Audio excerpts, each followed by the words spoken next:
Kanina ko lang po yan hinukay. Ngayon lang. Kaya salamat ako, nakita ko na talaga yung nahanap ko na tubig. Ito na yun. Talagang ano tumutunog-tunog pa kanina eh. Hinuhukay ko yun.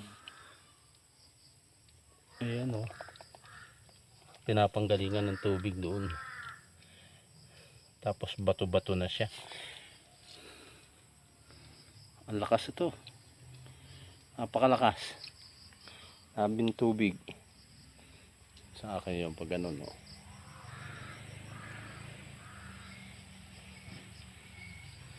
Kaya itong kanal pwede i-divert ang tubig pa pag ganun kanal.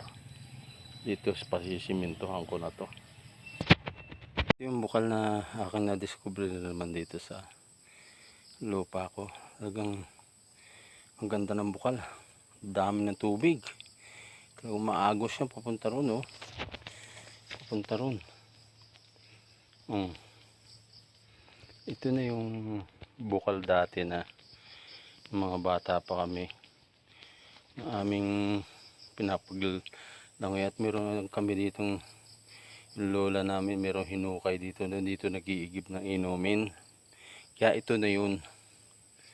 Nakadiscover ko kanina. Sabi ko okay ito ah. May tubig. So wala nang problema sa tubig yan oh. Talagang lakas ng tubig, lakas ng bukal. Kaya okay na to. Pwede na dito mag swimming pool eh.